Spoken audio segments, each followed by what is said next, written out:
Ang tagal-tagal ko nang gustong matry mag-firing pero dinelay ko kasi natatakot ako. What if bigla na lang mayroong psycho doon na mamaril ng mga tao? Kaya naghanap kami ng firing range na may magandang reviews at nahanap ka namin itong Armscore firing range. We felt safe since lahat may sari-sariling instructors na mag-handle. Meron din silang rule dito na bawal itutok yung baril sa labas, dapat doon lang lagi sa target. Hindi rin ipinapasa basta-basta yung baril directly sa instructor. Ipinapababa nila yun sa table para mas safe. Pagkadating namin dito, in-explain na sa amin yung mga packages nila. Nakalagay dyan 2,000 pesos pero parang sa foreigners lang yan. 1,500 pesos lang per package yung siningil sa amin. Inclusive na dyan yung rental ng firearms, ng range, at ng target paper. Since dalawa kami, kumuha kami ng isang package ng pistol na may 50 rounds ng bala at isang package ng shotgun na meron namang 12 rounds. Tapos pinaghatian namin yung bala ng dalawa para matry namin both. Pag pistol ang pinili nyo, papapiliin kayo dyan sa tatlo kung alin yung hihiramin nyo. Magkakaiba lang naman daw ng bigat yan. Ang pinili namin ay yung 45 caliber na siyang pinakamabigat daw dyan. We paid 3,000 pesos for the two packages and we paid using credit card.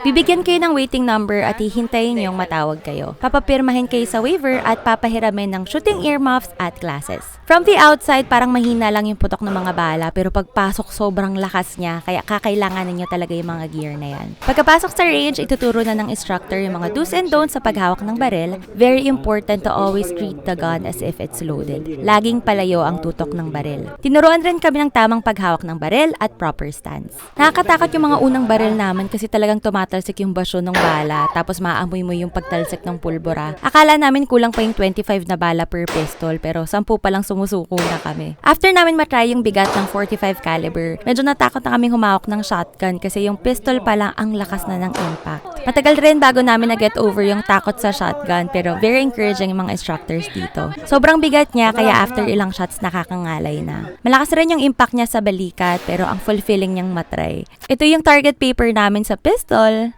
Pero ito yung sa shotgun, warak na warak. Ang galing nga kasi ngayon ko lang nalaman na nagsispread pala yung bala ng shotgun. Kaya meron din kayo makikita dyan ng mga maliliit na butas sa paligid. Pwede palang iuwi yung mga target paper nyo para remembrance nyo na rin. Kung first time nyo rin matatry mag-firing, I highly recommend Armscore Firing Range dito sa Makati Cinema Square. We were so happy with our experience. Malaga yung mga instructors nila at ang sipag mag-picture at mag-video. Kaya well documented yung firing experience namin. If you're happy with their service, don't forget to give them a tip ha. They're open every day from 10 a.m. to 7 p.m. No need na ng reservation but I highly suggest agahan nyo ang punta kasi dumadami ang tao sa hapon. Kung may dala kayong sasakyan, may basement parking sila at ito ang rates. There you go, enjoy firing!